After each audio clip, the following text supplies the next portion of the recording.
Hello everyone. Today we are going to read our second chapter, Microorganisms, Friend and Foe. You have seen several kinds of plants and animals. However, there are other living organisms around us which we normally cannot see. These are called microorganisms or microbes. For example, you might have observed that during the rainy season, moist bread gets spoiled and its surface gets covered with grayish white patches. Observe these patches through a magnifying glass. You will see tiny black rounded structures. Do you know what these structures are and where do these come from? Microorganisms. Activity 2.1. Collect some moist soil from the field in a beaker and add water to it. After the soil particles have settled down, observe a drop of water from the beaker under a microscope. What do you see? Activity 2.2. Take a few drops of water from a pond, spread on a glass slide and observe through a microscope. Do you find tiny organisms moving around? These observations show that water and soil are full of tiny organisms, though not all of them fall into the category of microbes. These microorganisms or microbes are so small in size that they cannot be seen with the unaided eye.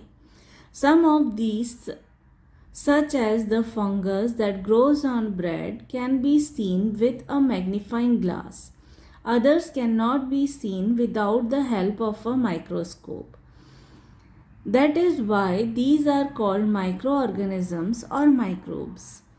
Microorganisms are classified into four major groups. These groups are bacteria, fungi, protozoa, and some algae. Some of these common microorganisms are shown in figure 2.1 to 2.4. Viruses are also microscopic but are different from other microorganisms. They, however, reproduce only inside the cells of the host organism, which may be a bacterium, plant, or animal. Some of the viruses are shown in figure 2.5. Common ailments like cold, influenza, and most coughs are caused by viruses. Serious diseases like polio and chickenpox are also caused by viruses. Diseases like dysentery and malaria are caused by protozoans, whereas typhoid and tuberculosis (TB) are bacterial diseases. You have learnt about some of these microorganisms in classes 6th and 7th. Where do microorganisms live? Microorganisms can be single-celled like bacteria, some algae and protozoa, or multicellular such as many algae and fungi. They live in all types of environment ranging from ice-cold climate to hot springs and deserts to marshy lands.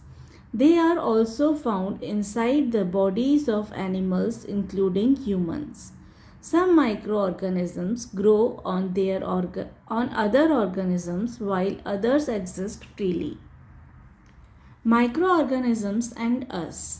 Microorganisms play an important role in our lives. Some of them are beneficial in many ways, whereas some others are harmful and cause diseases. Let us study about them in detail. Friendly microorganisms. Microorganisms are used for various purposes. They are used in the preparation of curd, bread, and cake. Microorganisms have been used for the production of alcohol since ages. They are also used in cleaning up of the environment. For example, the organic waste, vegetable peels, remains of animals, feces, etc. are broken down into harmless and usable substances by bacteria. Recall that bacteria are also used in the preparation of medicines. In agriculture, they are used to increase soil fertility by fixing nitrogen. Making of curd and bread. You have learnt in class 7 that milk is turned into curd by bacteria. I saw that my mother added a little curd to warm milk to set curd for the next day. I wonder why. Curd contains several microorganisms. Of these, the bacterium Lactobacillus promotes the formation of curd. It multiplies in milk and converts it into curd. Bacteria are also involved in the making of cheese, pickles, and many other food items. An important ingredient of rava, suji, idlis, and bhaturas is curd. Can you guess why? Bacteria and yeast are also helpful for fermentation of rice idlis and dosa batter. Activity 2.3. Take half kg flour, atta or maida, add some sugar and mix with warm water. Add a small amount of yeast powder and knead to make a soft dough. What do you observe after 2 hours? Did you find the dough rising? Yeast reproduces rapidly and produces carbon dioxide during respiration. Bubbles of the gas fill the dough and increase its volume. This is the basis of the use of yeast in the baking industry for making breads, pastries, and cakes. Commercial use of microorganisms.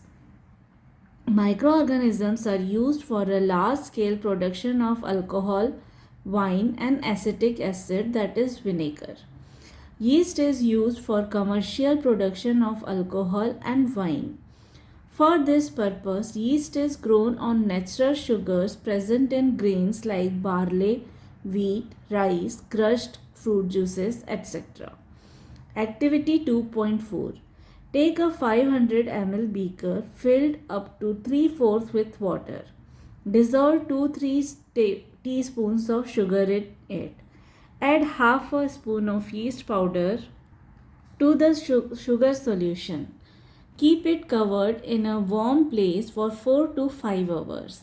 Now smell the solution. Can you get a smell? This is the smell of alcohol as sugar has been converted into alcohol by yeast. This process of conversion of sugar into alcohol is known as fermentation. Louis Pasteur discovered fermentation in 1857. Medicinal use of microorganisms. Whenever you fall ill, the doctor may give you some antibiotic tablets, capsules, or injections, such as of penicillin. The source of these medicines is microorganisms. These medicines kill or stop the growth of the disease-causing microorganisms. Such medicines are called antibiotics. These days, a number of antibiotics are being produced from bacteria and fungi.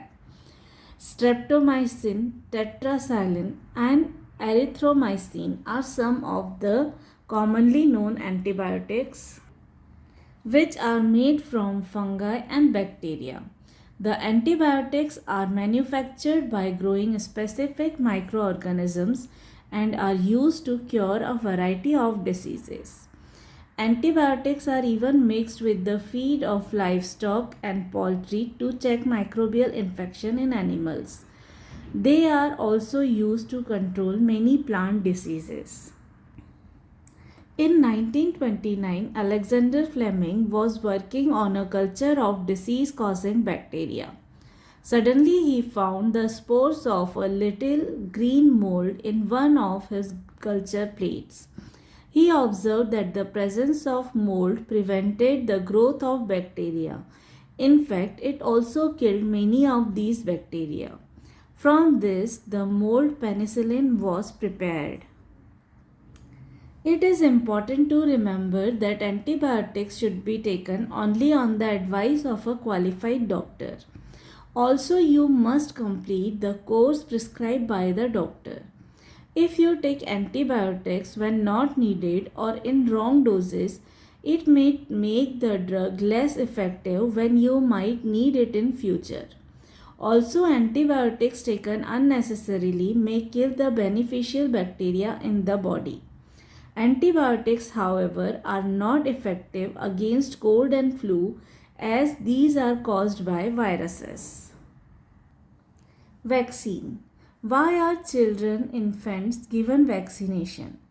When a disease carrying microbe enters our body, the body produces antibodies to fight the invader. The body also remembers how to fight the microbe if it enters again. If dead or weakened microbes are introduced into a healthy body, the body fights and kills the invading bacteria by producing suitable antibodies. The antibodies remain in the body and we are protected from the disease causing microbes forever.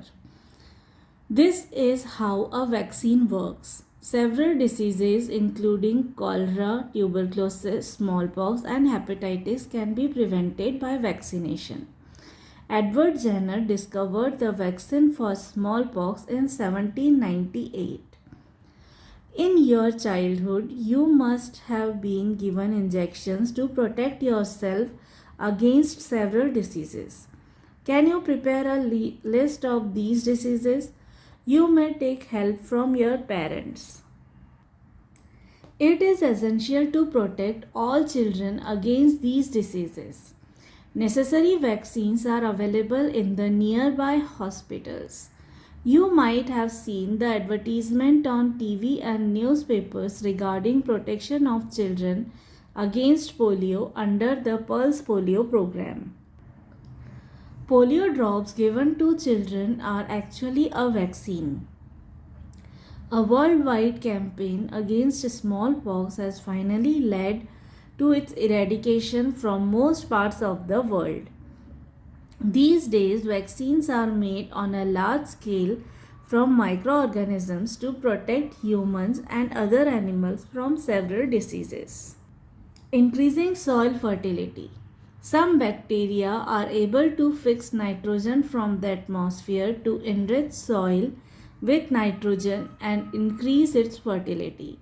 These microbes are commonly called biological nitrogen fixers. Cleaning the environment. Bujo and Paheli had observed the school gardener making manure. Along with their friends, they collected waste of plants, vegetables, and fruits from nearby houses and gardens.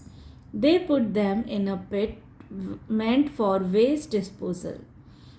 After some time, it decomposed and got converted to manure. Buju and Paheli wanted to know how this had happened. Activity 2.5. Take two pots and fill each pot half with soil. Mark them A and B. Put plant waste in pot A and things like polythene bags, empty glass bottles and broken plastic toys in pot B. Put the pots aside. Observe them after 3-4 weeks. Do you find any difference in the contents of the two pots? If so, what is the difference? You will find that plant waste in pot A has been decomposed. How did this happen?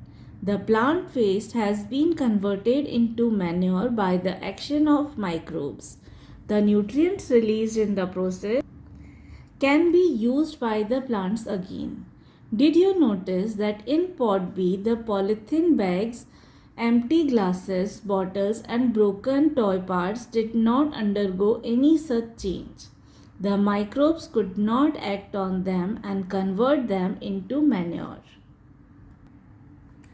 You often see large amounts of dead organic matter in the form of decaying plants and sometimes dead animals on the ground. You find that they disappear after some time. This is because the microorganisms decompose dead organic waste of plants and animals, converting them into simple substances. These substances are again used by other plants and animals.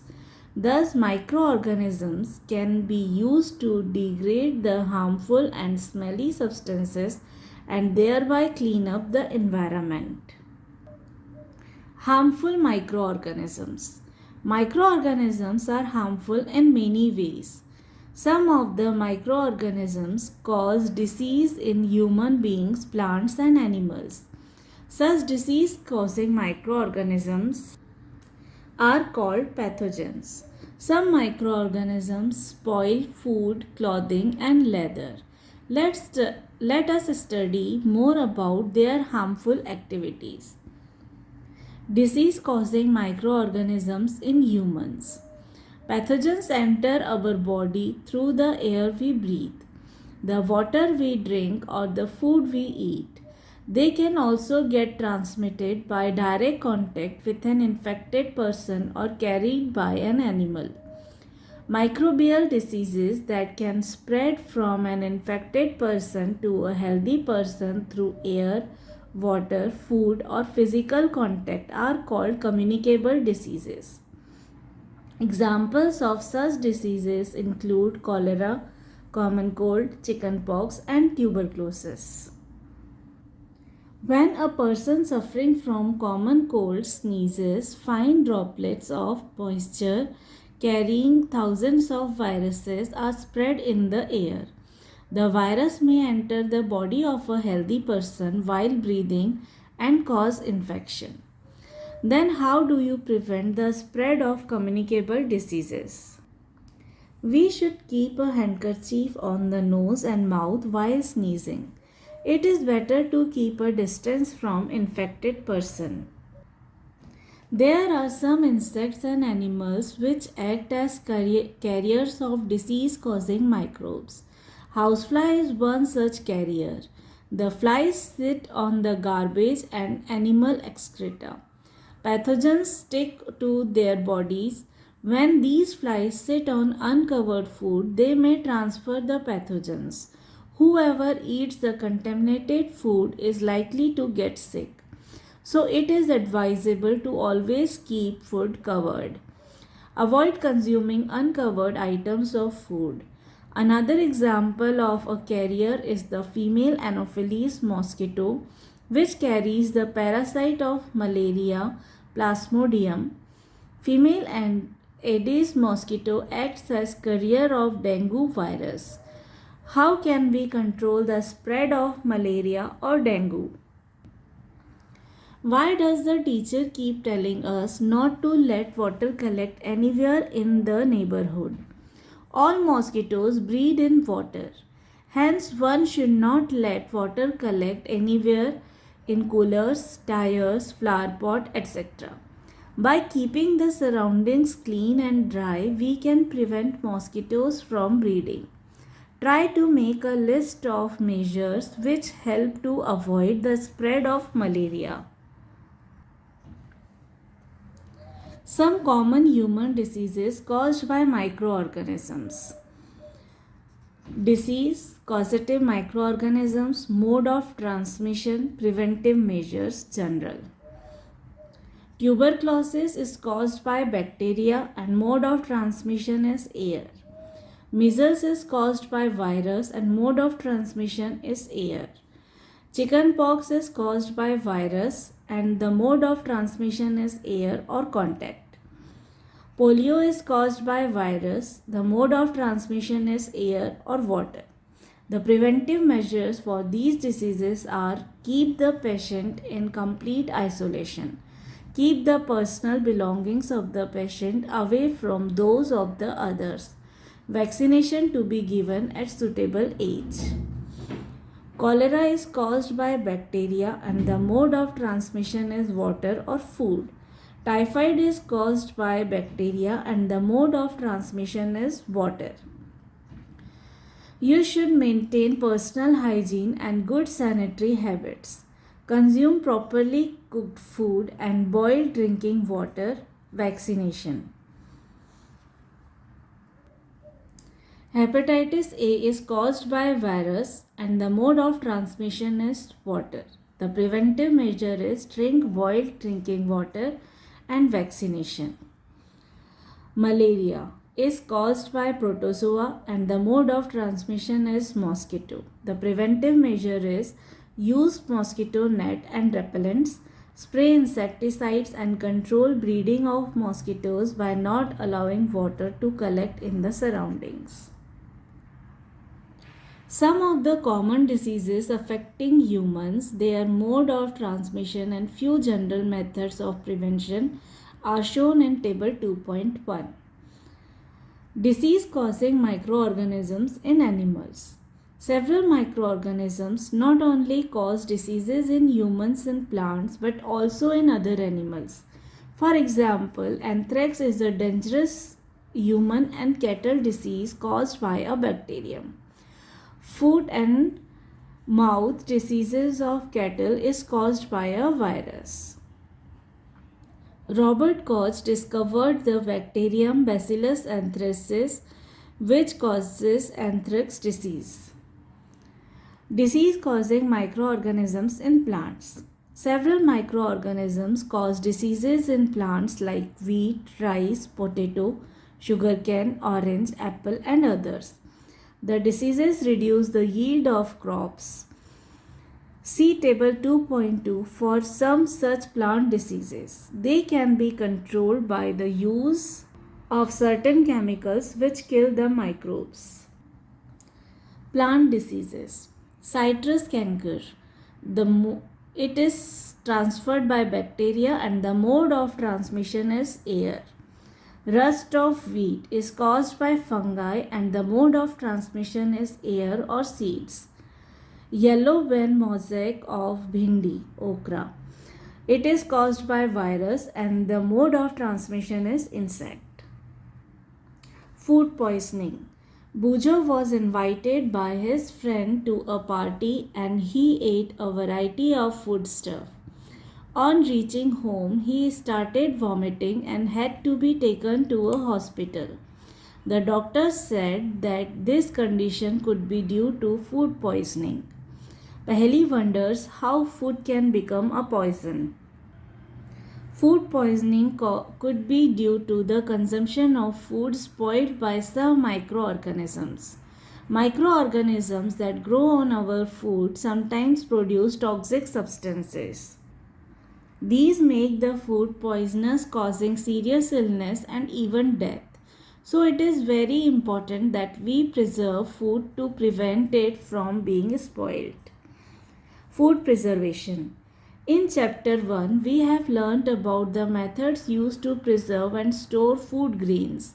How do we preserve cooked food at home? We know that bread left unused under moist conditions is attacked by fungus. Microorganisms spoil our food. Spoiled food emits bad smell and has a bad taste and changed color. Is spoiling of food a chemical reaction?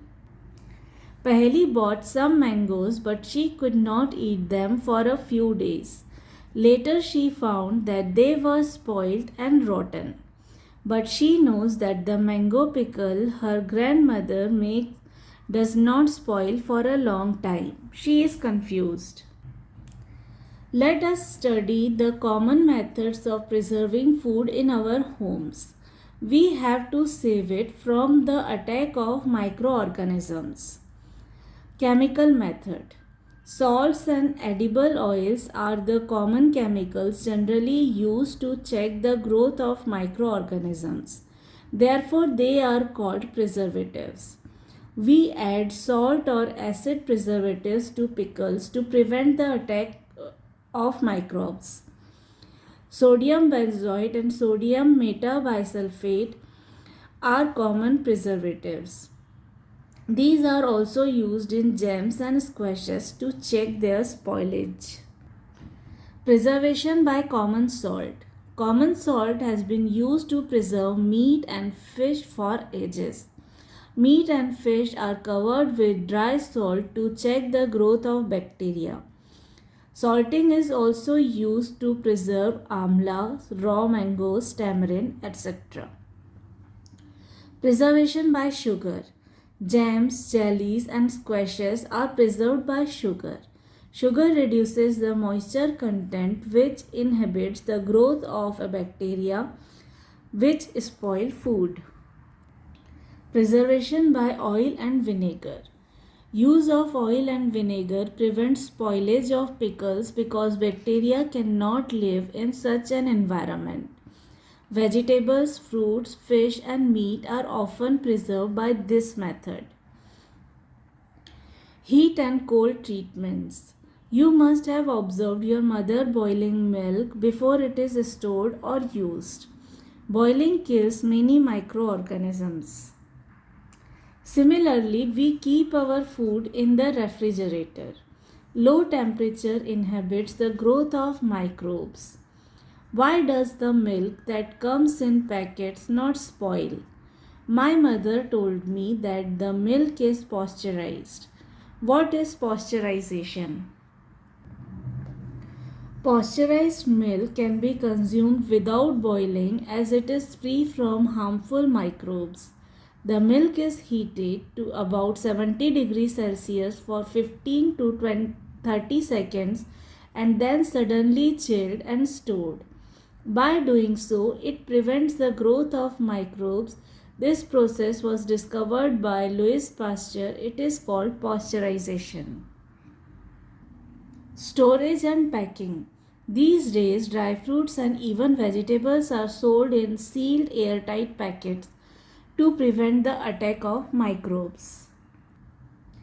Nitrogen fixation. You have learnt about the bacterium rhizobium in class 6 and 7. It is involved in the fixation of nitrogen in leguminous plants' pulses. Recall that rhizobium lives in the root nodules of leguminous plants, such as beans and peas, with which it has a symbiotic relationship. Sometimes nitrogen gets fixed through the action of lightning, but you know that the amount of nitrogen in the atmosphere remains constant. You may wonder how. Let us understand this in the next section. Nitrogen cycle. Our atmosphere has 78% nitrogen gas. Nitrogen is one of the essential constituents of all living organisms as part of proteins, chlorophyll, nucleic acids, and vitamins. The atmospheric nitrogen cannot be taken directly by plants and animals. Certain bacteria and blue-green algae present in the soil fix nitrogen from the atmosphere and convert it into compounds of nitrogen. Once nitrogen is converted into these usable compounds, it can be utilized by plants from the soil through their root system. Nitrogen is then used for the synthesis of plant proteins and other compounds. Animals feeding on plants get these proteins and other nitrogen compounds. When plants and animals die, bacteria and fungi present in the soil convert the nitrogenous waste into nitrogenous compounds to be used by plants again. Certain other bacteria convert some part of them to nitrogen gas, which goes back into the atmosphere. As a result, the percentage of nitrogen in the atmosphere remains more or less constant. So this was the reading of our chapter 2, Microorganisms, Friends and Foe. If you have any doubt or query, you can ask me in the comment section below. Also, you can find the links to other chapters in the description box below. Thank you everyone.